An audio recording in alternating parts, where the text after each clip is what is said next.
छोटे से शब्द के अंदर बहुत बड़ा अर्थ है।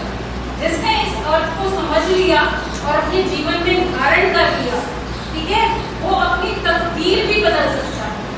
ठीक है, जैसे कहते हैं कि हमारी मुट्ठी में है तकदीर, गाना सुना ना है।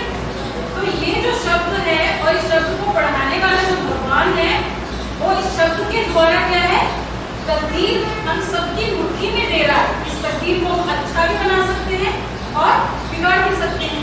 ठीक है, तो इस शब्द को समझना पहले बहुत क्या है, महत्वपूर्ण है और जरूरी है। तो आध्यात्मिकता अभी बताया था आपको, ठीक है, मैं फिर से बता रही हूँ, क्योंकि तो शब्द को समझना ये हमारी पहली सीढ़ी है। जैसे ABCD से शुरू करते हैं ना हर क्लास, पहली क्लास में, ठीक है। तो आध्यात्मिकता ये जो शब्द है, ये दो शब्दों से मिलकर बना है। इसको हम संधि विच्छेद करते हैं ना, संधि विच्छेद पता है, ठीक है। तो आधे, ठीक है, इसको आदि बोलते हैं। आदि मतलब होता है अंदर या इनसाइड, ठीक है। और आत्मिक भी लिखा हुआ है, देखो आत्मिक का लिखा हुआ है ना, ठीक है। तो किससे बना है, आत्मा से। तो आदि मतलब अंदर और आत्मा मतलब, आत्मा सबको पता है ना, सोल, स्पिरिट, रूह, ये सब पता है ना आपको। तो आदि मतलब अंदर और आत्मा के अंदर। हम कौन सी पढ़ाई पढ़ा रहे हैं आपको, आप लोग पढ़ने जा रहे हो कि आत्मा के अंदर क्या, आत्मा जन्म कैसे लेती है, आत्मा जन्म के बाद मृत्यु पाती है, ये दूसरा शरीर ले लेती है, ठीक है। आत्मा कैसे कार्य करती है, ठीक है। तो हम आत्मा के अंदर के बारे में जानने की ये पढ़ाई आज पढ़ाने जा रहे हैं, ठीक है। तो आध्यात्मिकता का सबको समझ में आ गया, अंदर इनसाइड, और आत्मिकता मतलब आत्मा, आत्मा मतलब दोनों को मिला के पूरा एक सेंटेंस बनेगा, क्या बनेगा, आत्मा के अंदर की पढ़ाई। क्या बोलेंगे, आगे सबको ठीक है। आध्यात्मिकता क्या है, इस शब्द का अर्थ आज अलग अलग प्रकार से बताते हैं। धर्म पर आस्था, मेडिटेशन, योगा प्राणायाम, मन की एकाग्रता, क्या यही अर्थ है? अगर धर्म पर आस्था आध्यात्मिकता है, लेकिन आज तो धर्म के नाम पर सबसे ज्यादा लड़ाइयां हो रही हैं। मेडिटेशन अगर आध्यात्म है तो आज किस पर ध्यान किया जाए, क्योंकि ध्यान का रास्ता बताने वाले भी अनेक हैं। देह के आसन लगाना अगर आध्यात्म है, लेकिन उससे तो सिर्फ दैहिक शक्ति ही प्राप्त हो सकती है। मन की एकाग्रता अगर आध्यात्म है, परंतु आज मन तो किसी का भी एकाग्र नहीं। इसका अर्थ है आध्यात्म का सही अर्थ किसी को ज्ञात नहीं। इसलिए आज इतने मेडिटेशन सेंटर, योगा प्राणायाम करने के बाद भी इस दुनिया का उत्थान होने की जगह पतन ही हो रहा है, क्योंकि हर मनुष्य स्वार्थी हो गया है। स्वार्थ के आधार पर किए कर्म से सिर्फ पतन हो सकता है, उत्थान नहीं। एक ईश्वर ही है जो निस्वार्थी है, वो ही इस सृष्टि का हर प्रकार से उत्थान कर सकता है। इसलिए आज सभी किसी न किसी रूप में उस ईश्वर भगवान को श्रेष्ठ भावना से याद करते हैं। आध्यात्म ज्ञान सिर्फ भगवान ही आकर देते हैं, इसलिए उसके सही अर्थ की व्याख्या भी वही कर सकते हैं। इसलिए श्रीमद् भगवद गीता में बोला है, अध्यात्म विद्या विद्या नाम। आध्यात्म का वास्तविक अर्थ है अधि माना अंदर और आत्मिक माने आत्मा का। आत्मा पुरुष है और शरीर पंच तत्व की प्रकृति। सभी लोगों का शरीर पुरुष और प्रकृति की प्रवृत्ति से बना है।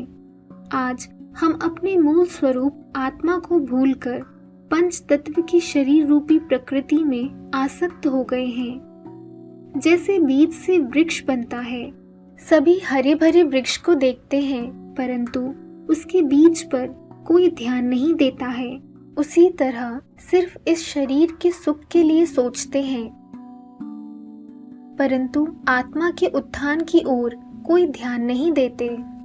इसलिए आज दुनिया की अधिकतर आबादी मेंटल टेंशन की बीमारी से ग्रसित है, जिसका इलाज किसी मनुष्य के पास नहीं है।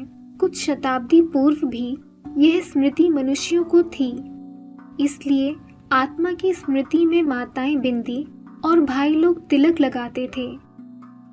पर आज विदेशी संस्कृति के मानसिक दास होने के कारण आज हम उस स्मृति को भूल गए हैं। इसलिए हमें अपनी सच्ची पहचान देने ही भगवान को इस सृष्टि पर आना पड़ता है। हैं तो वो अर्श परमधाम के रहने वाले, जो गीता में बताया है, न तद भासयते सूर्यो न शशांको न पावकः यत् गत्वा न निवर्तन्ते तद धाम परमं मम। ऊपर बैठकर तो किसी का कल्याण नहीं कर सकते, उनको भी इसी सृष्टि पर आना पड़ता है और आकर किसी साकार शरीर का माध्यम लेते हैं। मानुषीम तनुमाश्रितम।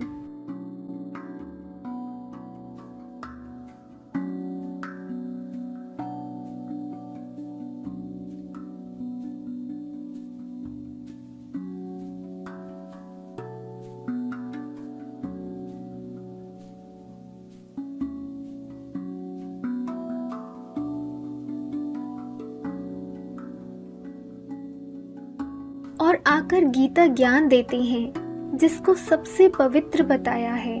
नाहि ज्ञानेन सदृशम पवित्रम इह विद्यते। जिस ज्ञान की बहुमूल्यता को सभी धर्मों ने माना है, क्योंकि भगवत गीता किसी भी धर्म पर नहीं बनी है, वो प्रत्येक मनुष्य के लिए है, जिसका ज्ञान जीवन में अमृत के समान है। बाकी अन्य कोई भी धर्म ग्रंथ या शास्त्र में जीवन उपयोगी ज्ञान नहीं है।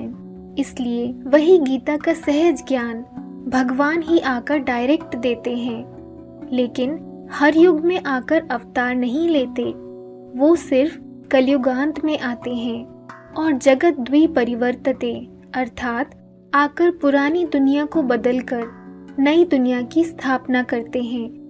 अगर हर युग में अवतार लेते तो दुनिया इतनी नीचे नहीं गिरती, जो भगवान को बार बार आना पड़ता। सन 1936 में आकर राजस्व अश्वमेध अविनाशी रुद्र गीता ज्ञान यज्ञ की स्थापना करते हैं, जब इस दुनिया को समाप्त करने की सामग्री भी तैयार होने लगती है। क्योंकि पुराने नियम, अनेक धर्म, रीति रिवाजों का खंडन होना आवश्यक है। जब सब एक होंगे तभी इस दुनिया में सच्ची सुख शांति स्थापित होगी। इसलिए आज मनुष्यों के द्वारा अनेक विश्व शांति सम्मेलन करने के बाद भी शांति की जगह और ही अशांति बढ़ती ही जा रही है। शांति सम्मेलन से नहीं, मन को एक में एकाग्र करने से आती है, और वो एक और कोई नहीं, सिर्फ भगवान ही है। दुनिया में ज्ञान तो आज बहुतों का है, परंतु सभी वेद, ग्रंथ या शास्त्रों का ज्ञान देते हैं। एक भगवान ही है जो आकर नित्य नया ज्ञान देते हैं, जो आज तक किसी ने नहीं सुनाया। ये राजयोग सीखने के लिए कोई झांझ, मृदंग, मजीरा बजाने की दरकार नहीं है।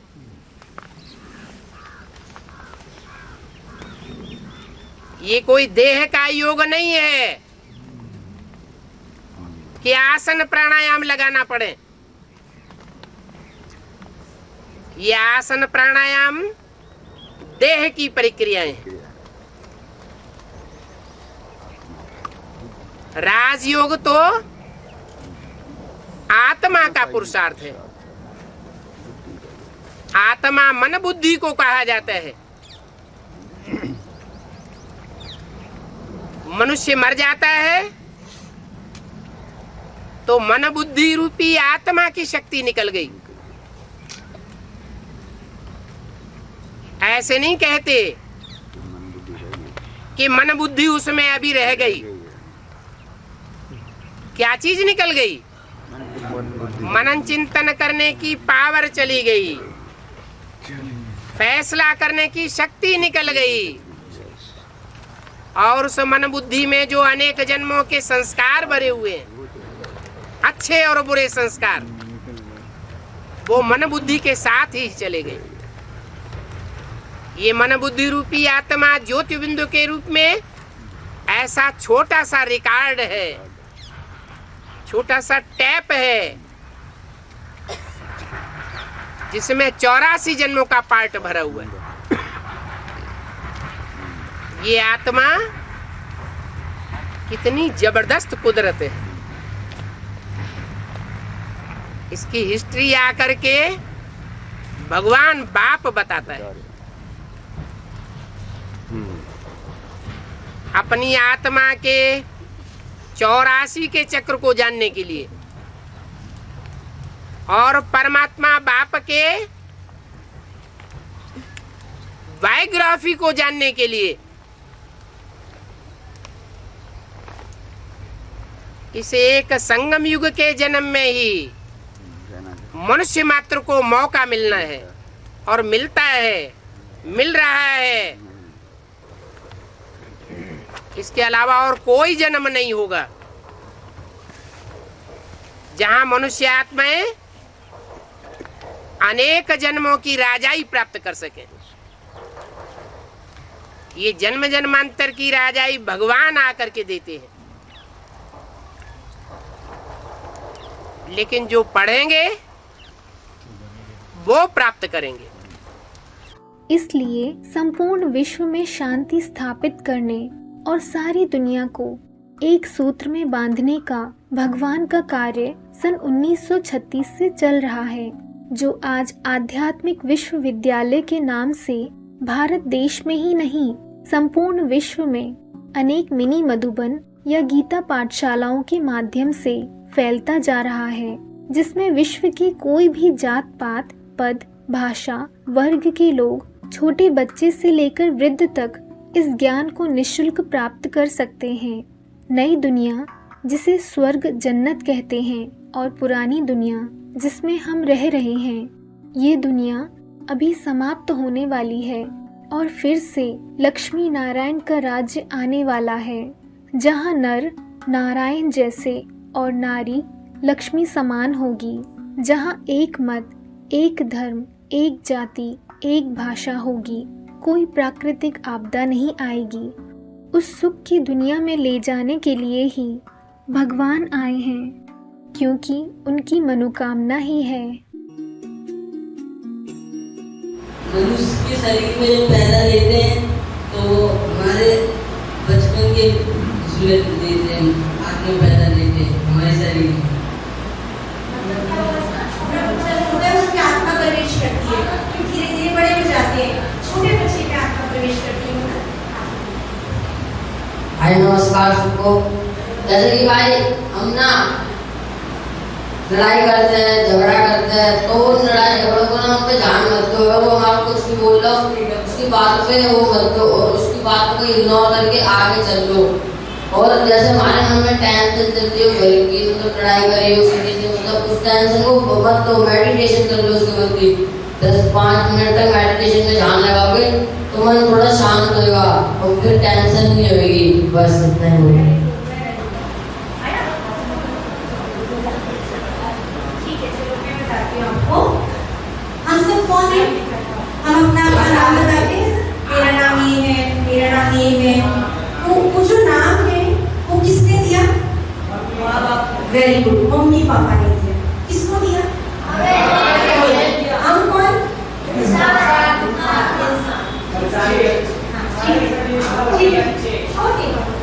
हम कौन?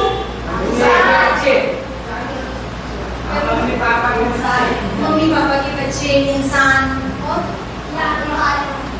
आत्मा। कैसे पता चला? ठीक है, हमारे अंदर एक आत्मा है, ये तो हम जानते हैं, लेकिन हम भी एक आत्मा है। देखो, दो शब्द तुम्हें समझने हैं ध्यान से, मैं और मेरा। अभी देखो इसका मतलब समझते हैं। मैं कौन हूँ? आपने बोला इंसान, ठीक है, उसने बोला आत्मा, ठीक है। मैं भी बोलती हूँ मैं आत्मा हूँ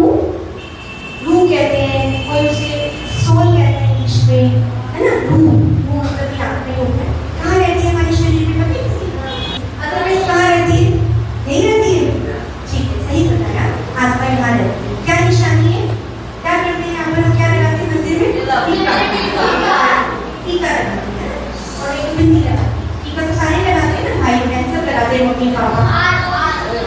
हाँ, जब पूजा पाठ होती है ठीक से लोग ये शोर मचाओगे तो फिर आपको भी अच्छा नहीं लगेगा और समझ में भी नहीं आएगा।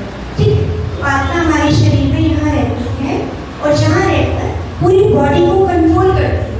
ये आत्मा इस हार्ड मास का दिख रही है, इंग्लिश में बोलते हैं इसको स्केलेटन, हिंदी में बोलते हैं हार्ड मास, हड्डी मास है नहीं। इसमें जब आत्मा प्रवेश कर जाती है तो जीव आत्मा, तो अगर बताओ आत्मा निकल गई तो हम बोल सकते हैं, चल सकते हैं, खा सकते हैं, पी सकते हैं? तो इसका मतलब क्या हुआ? इस आत्मा के बिना इसकी कोई वैल्यू नहीं है।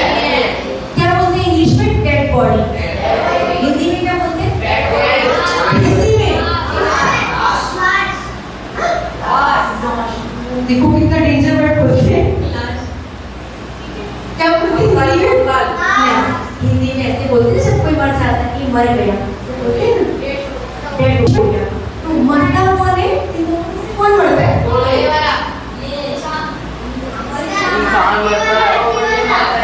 ठीक है, मरता कौन है? आत्मा या शरीर? शरीर मरता है, शरीर। और गई कौन? मर गया, तो गई कौन? ठीक है, जब कोई मर जाता है या कोई जैसे बोलते हैं डेथ हो गई, तो मरता कौन है? शरीर, और गई कौन? इतना तो समझ में आ गया। हम कौन है? आत्मा। अभी दो शब्द समझेंगे, मैं और मेरा। ठीक है, अभी हम बोलते हैं ना ये मेरा घर, मेरी मम्मी, मेरा पापा है ना, मेरे पापा, मेरा स्कूल, मेरा बैग, मेरी टीचर और मेरा हाथ, बोलते हैं ना।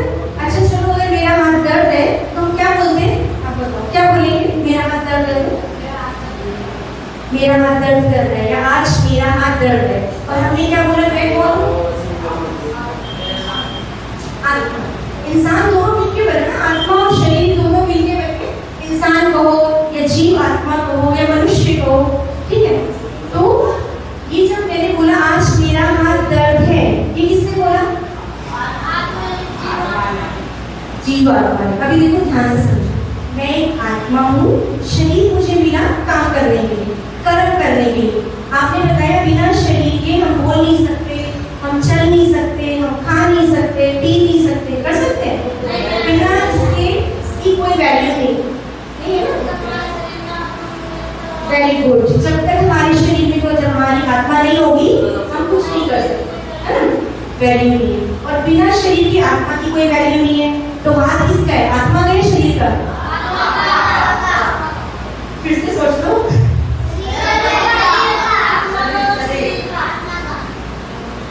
पक्का शरीर का या आत्मा का? अच्छा, कितने बच्चे कहते हैं आत्मा का हाथ है? हाथ खड़े करो। आत्मा का हाथ नहीं, जिसको कहते हैं आत्मा का हाथ है वो हाथ खड़े करो।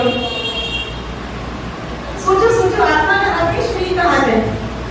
आत्मा का हाथ है। ठीक है, दोबारा खड़े करो, गिनते हैं कितने बच्चे कहते हैं आत्मा का हाथ।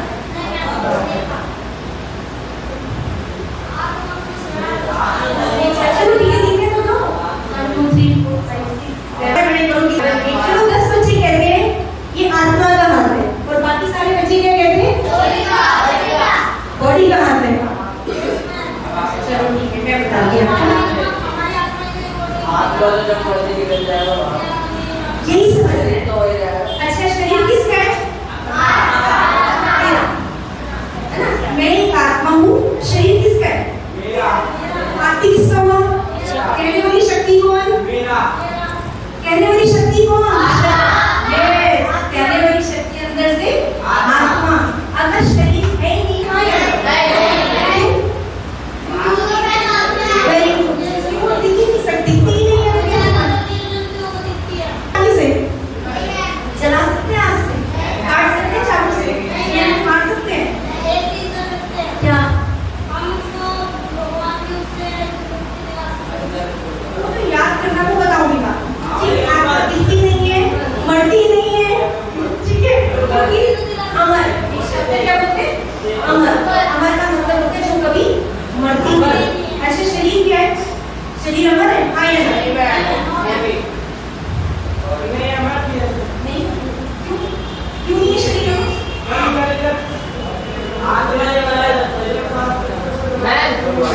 Very good. उसने बोला शरीर जलता है, शरीर खत्म हो जाता है क्योंकि वो 5 तत्वों से बना है। अब हाथ खड़ा करो आपने ये कि 5 तत्व कौन से होते हैं? लेकिन मानिए 1 2 3 4 5 एक एक करके मैं जिससे पूछूंगी ये नहीं खड़ा होगा, बताओ 5 तत्व क्या होते हैं? ऐसे मत खड़ा कर लिया। वेरी गुड, खड़े हो जाओ, आप बताओ 5 तत्व क्या होते हैं? पानी, पानी, धरती, आग, आकाश और वायु। क्या होता है? ताली बताओ।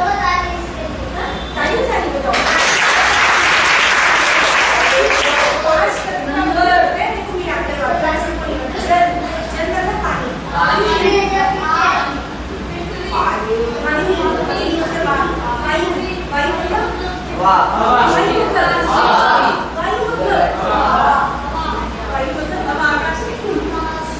जल, पृथ्वी, अग्नि, आकाश, वायु, ये सबसे शरीर पर है, ठीक है? ये तुम्हारा शरीर दिखाई देता है ना, और इसी में मिल जाएगा। तो ये है, खत्म हो जाते हैं। अमर है, अमर है, शरीर अमर है। कोई कहता है शरीर अमर है? नहीं। तो आत्मा अमर है, अविनाशी है, कभी खत्म नहीं होती है। और आत्मा के अंदर जो रील होती है ना, रील, एक मैं एग्जाम्पल देती हूँ। जैसे एक नाटक होता है, एक फिल्म होती है 3 घंटे की, 2 घंटे की। कौन बोल रहा है इसमें? कुछ बोल रहे हैं? बोल रहे हैं, बता रहे थे, समझ नहीं आ रहा? आगे आगे बैठ, नहीं आ रहा समझ? आगे आगे बैठ, हाँ। तो जैसे देखो इस पिक्चर में दिखाए, ये गाड़ी दिखाई है 4 व्हीलर, इसके आगे ड्राइवर कहाँ बैठता है? गाड़ी में ड्राइवर कहाँ बैठता है? राइट साइड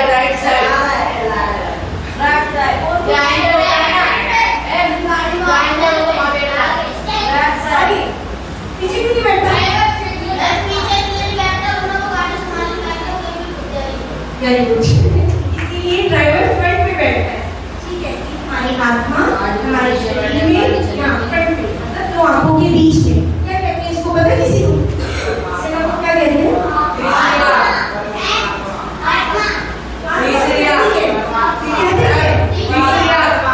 तीसरी आंख। और कुछ? शंकर बाबा की तीसरी आंख क्या है? इसको क्या कहते हैं?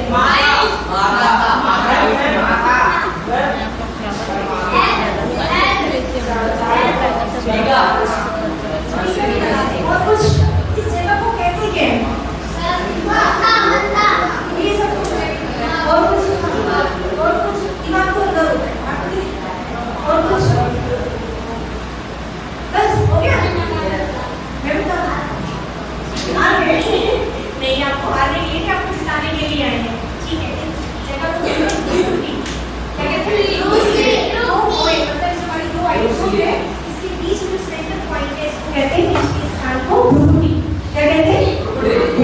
देखो हिंदी पढ़नी आती है? सबको हिंदी पढ़नी आती है? किसको हिंदी पढ़नी नहीं आती है? भी सबको हिंदी पढ़नी नहीं आती है? आप सबको पढ़ना नहीं आता?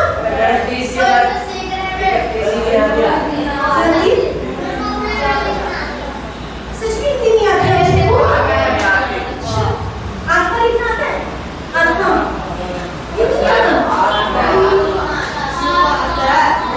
चलो नहीं आता तो भी ठीक है, आता है तो भी ठीक है। इसे कब कहते हैं? भ्रुकुटी।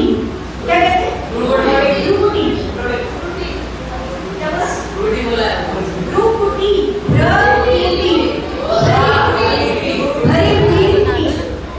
चलो आगे बढ़ते हैं, ठीक है? जैसे ड्राइवर फ्रंट पे बैठते हैं, पूरी गाड़ी करता है, समझ में आ रहा है?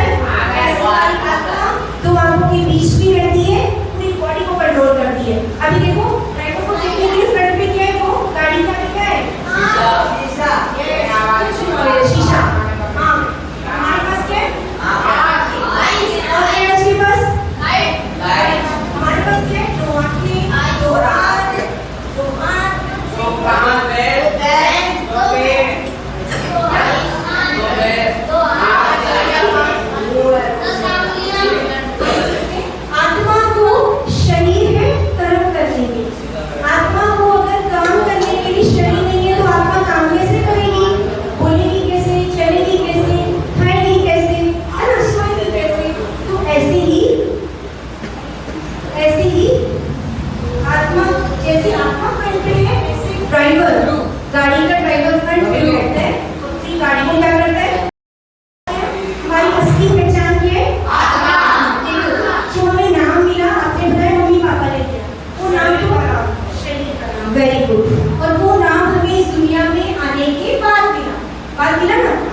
आत्मा अपने साथ क्या लेकर जाए?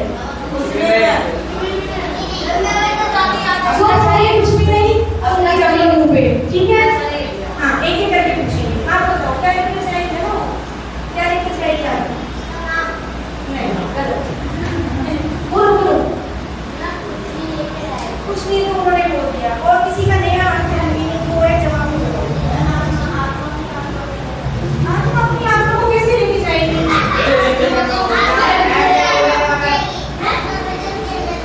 आत्मा फिर से किसके अंदर घुस जाएगी? दूसरे शरीर में घुस जाएगी। वो भी आगे बात करेंगे। सही जवाब दिया लेकिन आगे अभी आपको लेकर क्या जाएगी? हाँ, हम आत्मा अपने को अपने बैठो में हाथों को टेंशन नहीं लगाएगी।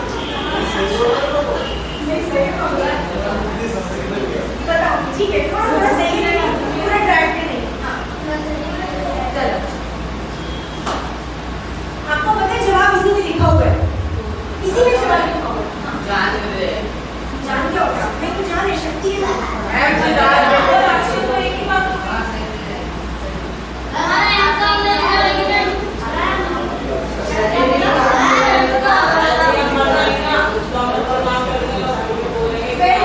इससे क्या बोला? जब हम मर जाएंगे लेकिन हम जो अच्छे काम करेंगे वो लेकर जाएंगे। ठीक है।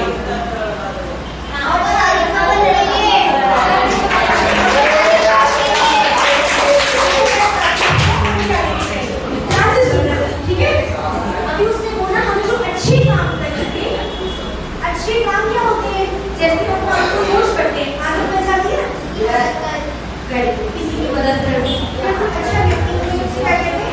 महात्मा, धर्मात्मा, देव का समान है, भगवान के समान है, बोलते हैं तो भगवान जैसा ही है, भगवान ही लेकिन अच्छा व्यक्ति है। तो हम जब जाते हैं अपने साथ सिर्फ एक चीज लेके जाते हैं, उन्हें संस्कार।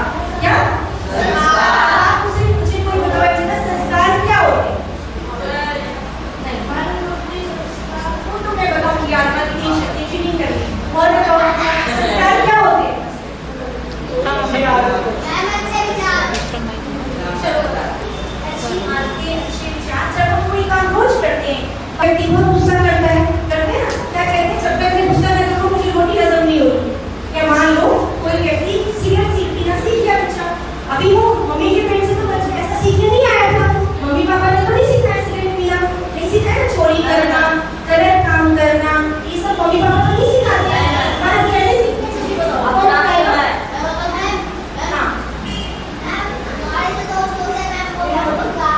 Very good. हमारे जो दोस्त होते हैं ना वो भी बात होते हैं। और कुछ सीखते हैं,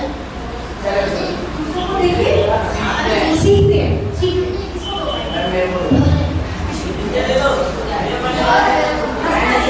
कुछ बोलना चाहता है। किसी को देख के सीखते हैं, मैं भी सीखते हैं। या कैसे सीखते हैं? तो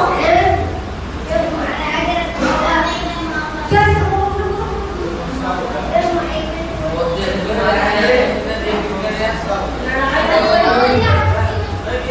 हमें ऐसे सीखते हैं कि हमारे दोस्त ने हमको भी दूध लेने का फंक्शन चोरी चपाटी करवा दिए, इसकी वजह से हमें ठीक है, बहुत बढ़िया।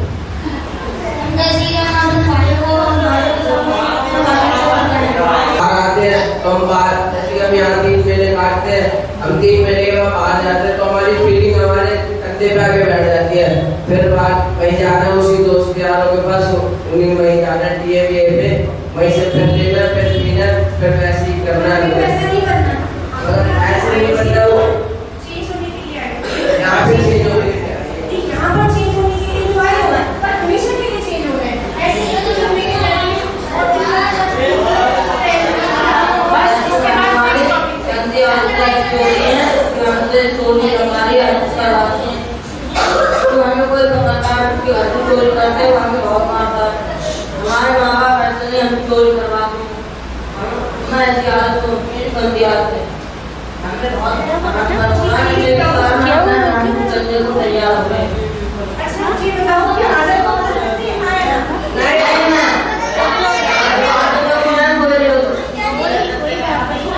जो बच्चे कहते हैं हम आदत को बदल सकते हैं, खुद को चेंज कर सकते हैं, हाथ खड़ा करो। जो कहते हैं हम कर सकते हैं,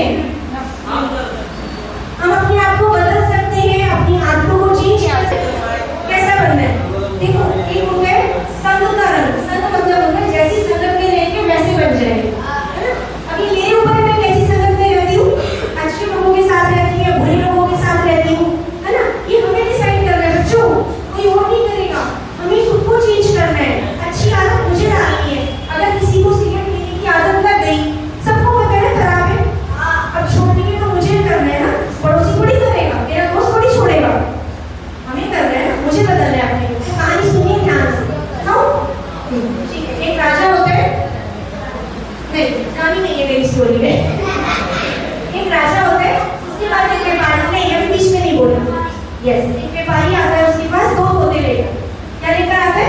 2 तोते। ठीक है, एक तोते का दाम 500 रुपए और दूसरे तोते का दाम 1000 रुपए। ठीक है, तो राजा पूछते हैं दोनों में फर्क क्यों है? तो दोनों एक जैसे दिखते हैं, तो 500 और 1000 का डिफरेंस क्यों है? तो वो बोलता है आप ले लो, आप खुद समझ जाएंगे राजन। तो राजा कहता है ठीक है, दोनों तोते ले लेता है उनसे। दोनों तोते लेने के बाद एक रात बीत जाती है महल में और सुबह होती है। जो एक तोता था 1000 रुपए वाला, वो क्या करता है, सुबह सुबह अच्छे अच्छे गाने गाता है, गीत गाता है भगवान के। राजा बहुत खुश होता है, उस तोते के पास जाता है, उसको प्यार करता है, क्योंकि वो तोता कौन से गीत गाता है?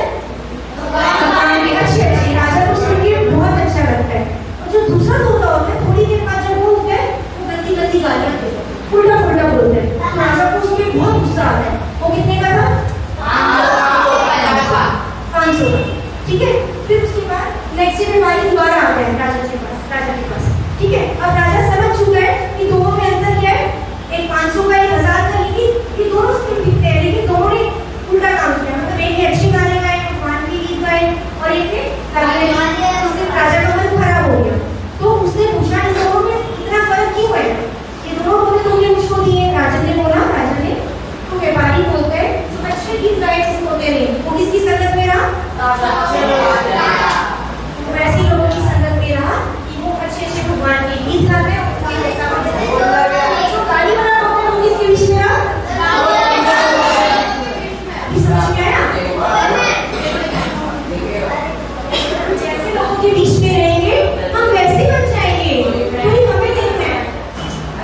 गाली मार कि जो तोता अच्छे गीत गाते हैं इसके बीच में रहते हैं, अच्छा तो और जो खराब गीत गाते हैं उन्हें गालियां देते हैं, इसलिए उसकी वैल्यू कम है।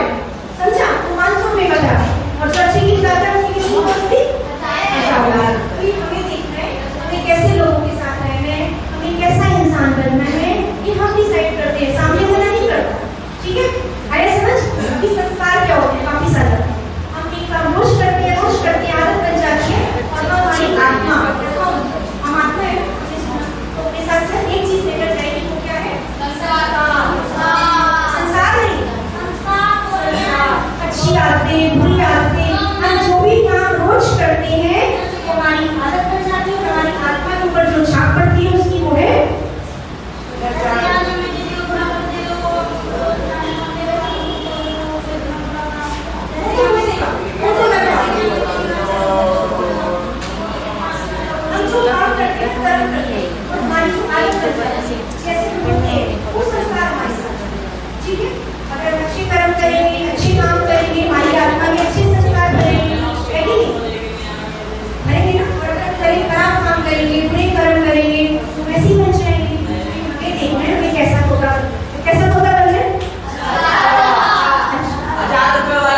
किया, है ना, वो हमारे माँ बाप है।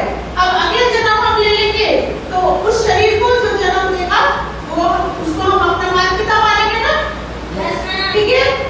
तो इसी तरह से शरीर का पिता तो हमेशा बदलता रहना हर जन्म में, यानी कि वो हमारा परमानेंट नहीं, टेम्परेरी है, वो पिता टेम्परेरी है। और परंतु आत्मा जो है, आत्मा का भी तो बाप होगा ना, आत्मा का भी तो बाप होगा। तो आत्मा का बाप कौन है? सोचने की बात ये है, आत्मा का जो बाप होगा वो तो परमानेंट होगा, वो बदलेगा नहीं। और वो कौन है? तो उसको क्या बोलते हैं? परम आत्मा, है ना। सबसे सारी आत्माओं में जो परम है, सबसे ऊंची है, ठीक है। वो कौन है? किसको पता है? हाथ खड़ा करेंगे, किसको पता है आत्माओं का पिता कौन है? हाँ, भगवान। वेरी गुड, भगवान। हम जो आत्माएं हैं, हमारा घर कहाँ है? अब हमारा घर भी हर जन्म में बदलता है, तो वो तो हमारे शरीर का घर है। अब आत्मा का घर कौन सा है? आत्मा का घर है ये परम धाम, जिसको कहते हैं परम धाम, ब्रह्मलोक, सोल वर्ल्ड, अर्श, सुप्रीम अबोर्ड, बहुत सारे इसके नाम है, ठीक है। ये हम सब यहाँ रहते हैं। देखो, ये जो है पृथ्वी है, पृथ्वी पर हम सब रहते हैं ना, आप हम सब रहते हैं। वो यहाँ पर हम सब रहते हैं, और यहाँ परंतु यहाँ हम शरीर धारण करके रहते हैं, ठीक है। यहाँ आत्मा शरीर धारण करके जन्म लेती है, परंतु आत्मा आती कहाँ से है? वो है सोल वर्ल्ड, परम धाम, ठीक है, निर्वाण धाम जिसको कहते हैं। हम सब आत्मा का घर ये है, और हमारा जो पिता है, परम पिता परमात्मा शिव भी यहीं पर हमारे साथ रहता है। हम सब यहाँ से नीचे उतर के आती हैं, ठीक है, और शरीर लेके जीवन जीती हैं, अलग अलग तरह से कर्म करती हैं, और कर्मों के अपने फल जो जैसे कर्म करते हैं उसका फल हम भोगते हैं यहाँ पर, ठीक है। तो ये हमारा घर है, ठीक है। अब क्या है, हमारा पिता भी यहीं पर रहता है, वो चाबी है। आप लोगों ने देखा होगा ना कि जब भी हम कोई भी शुभ कार्य करते हैं तो स्वास्तिक बनाते हैं, सतिया बोलते हैं जिसको, सतिया। ये सतिया बनाते हैं, ये शुभ शुभ लाल रंग है ना, सतिया बोलते हैं, सतिया बोलते हैं। जब आत्माएं ऊपर से उतर के आती हैं, तो जब आती हैं तो सतयुग में आती हैं। 4 युग है, ये जो हाँ, तो ये जो सृष्टि चक्र है, ये 5000 वर्ष का एक ड्रामा है, नाटक है। ये सृष्टि, ये संसारिक नाटक है, और ये हर नाटक की एक पीरियड होता है ना, कि भी 2 घंटे का है, 3 घंटे का ये नाटक है। ये जो नाटक है, ये 5000 वर्ष का नाटक है, ठीक है। और हर नाटक में सीन होते हैं, first scene, second scene, third scene, fourth scene. तो इस नाटक के कितने सीन है? 4 सीन है इसके, ठीक है। कौन कौन से? सतयुग, त्रेता, द्वापर और कलयुग। ये है सतयुग, ये त्रेता, ये द्वापर, ये कलयुग, ठीक है। ये 4 सीन है। सतयुग त्रेता में ऊपर से जो आत्मा उतर के आती है तो वो देवता बनती है। क्या बनती है?